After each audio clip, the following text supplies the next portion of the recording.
Today I'm sharing 7 pro tips about sourdough that I really wish I had known when I started baking. I bake hundreds of loaves of sourdough bread every single week, and these are the small things that make a huge difference. The kind of stuff you only learn after years of trial and error. So if your dough has ever felt sticky, flat, or confusing, this video is gonna help you fix it for good. Let's get started. Tip number 1. Keep a tiny starter. You don't need a giant jar of starter to make good sourdough bread.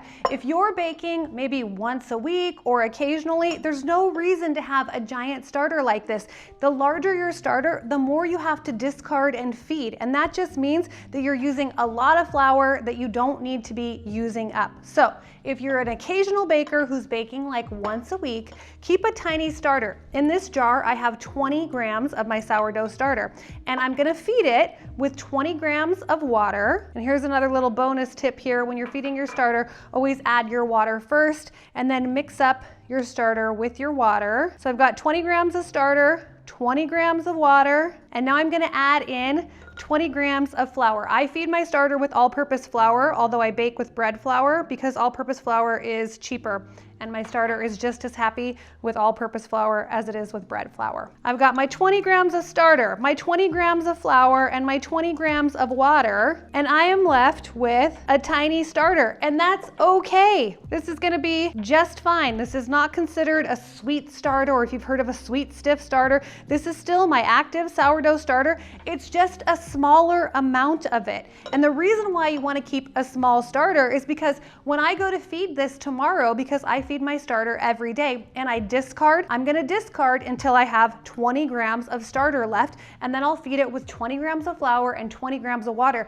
I'm using a lot less flour and having a lot less discard when I keep a tiny starter. Now, what about when you wanna bake bread? This is not enough starter for me to bake a loaf of sourdough bread. My recipe uses 100 grams of sourdough starter, and this isn't gonna cut it. I've only got 60 grams. So what do? Well, the day before I wanna bake, instead of feeding it with 20 grams of flour and 20 grams of water, I'm gonna feed it with 50 grams of each. So I'll have 20 grams of my starter, 50 grams of flour, and 50 grams of water, and I will end up with 120 grams of starter, which is exactly enough to make a loaf of bread and still have 20 grams left over. So no more keeping a giant starter. You don't need to. With this big starter that I have, when I go to feed this starter, I'm gonna be discarding a lot, and then I need to feed it equal amounts of flour and water. So if I keep 100 grams of starter, I need to feed it with 50 grams of flour and 50 grams of water to keep my starter in balance. And that's just me using up more flour and more water and having more discard. So skip the giant starter, keep a tiny one, it'll work just as well. And if you don't bake regularly, feed your starter like I just did, and then go ahead and put this in your refrigerator. It can stay in your refrigerator for a long time, and then a few days before you want to bake, take it out, discard, give it your flour and water. You might need to do that twice before it's ready to bake with, but there you go. You'll be back to baking great bread in no time. Tip number 2, if you have a stand mixer, you can use it for sourdough. It's not cheating, I promise. If you've got a mixer, definitely use it. Now here's how I use my stand mixer to help me make my sourdough bread. I've got my flour and my water in here. That's it, no starter and no salt. And I'm gonna do my auto lease.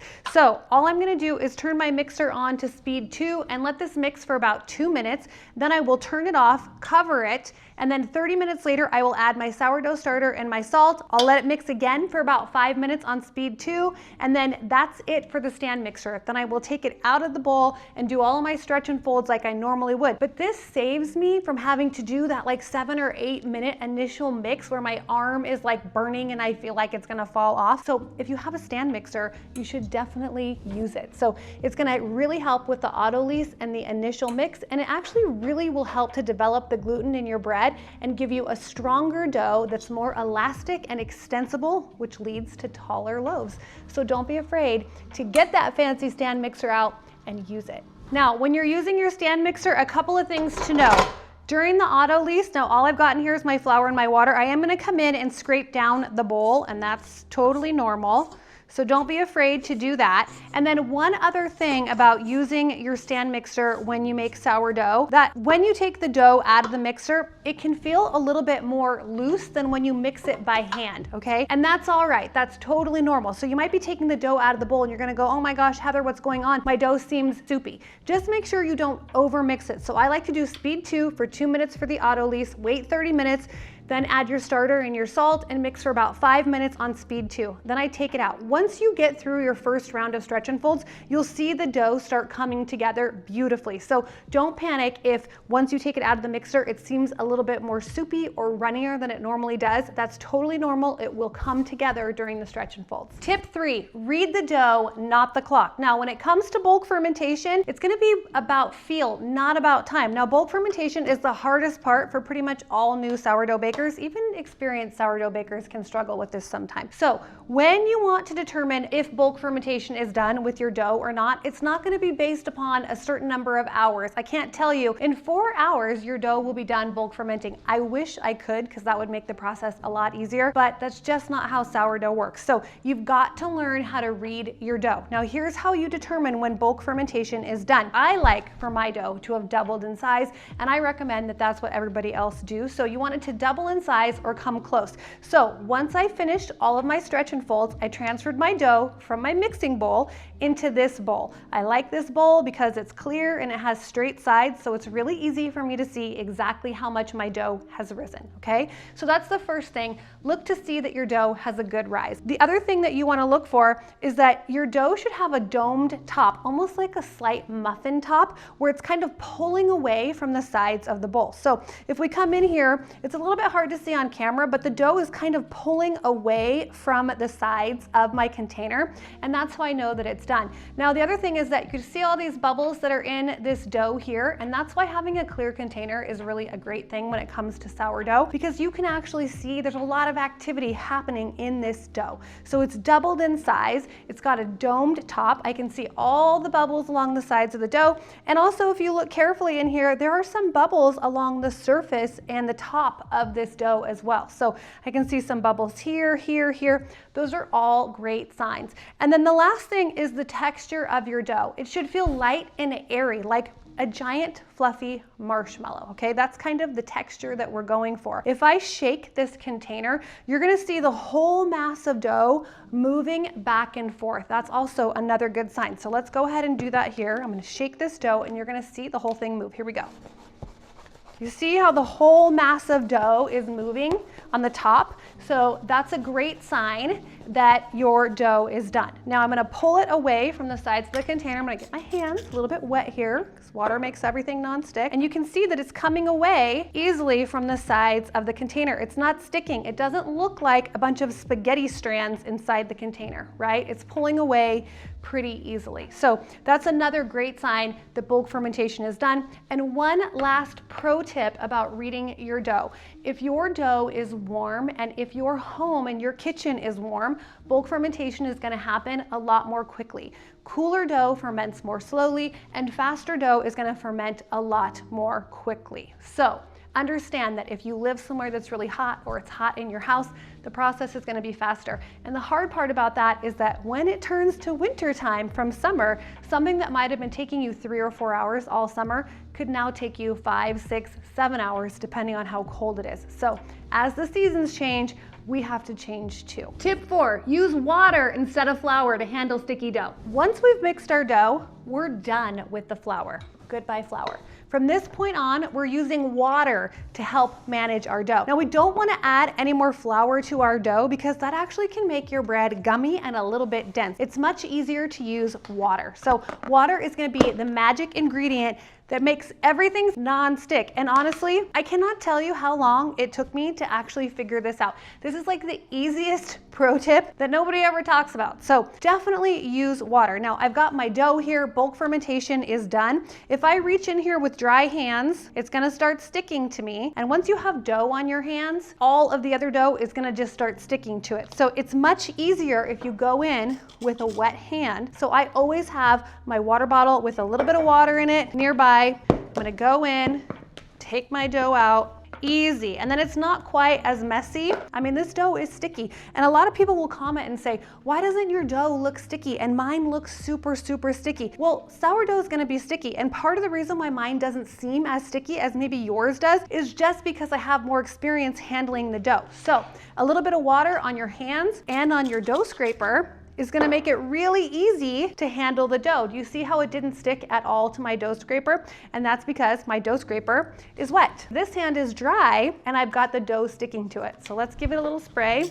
I've got wet hands and a wet dough scraper, and working with this dough, no problem. I'm not sticking at all. Water is the magic ingredient to handling sticky dough. So don't be afraid. Make sure you keep a little spray bottle of water with you, and it'll make this entire process so much easier, not to mention a lot less messy. If you're new here, I share sourdough tutorials every week that actually make sense. So hit subscribe and let's keep baking. Tip 5, use a sharp blade when you're scoring your bread. Now, I'm gonna actually replace my blade right now. Having a sharp blade makes a huge difference with how easily you're able to score your loaf. Now, a sharp blade is gonna go smoothly through your dough, whereas if you have a dull blade, it's gonna drag and tear and kind of ruin the oven spring of your loaf. So if you're going like this and you're sawing on the surface of your dough, that's not gonna help with getting a beautiful ear and a great oven spring. So when we talk about an ear on sourdough bread, this is what we're talking about here. This is the ear and this is the belly where the loaf has opened up with its oven spring. When you put your dough in the oven, it's gonna spring up. That's called oven spring.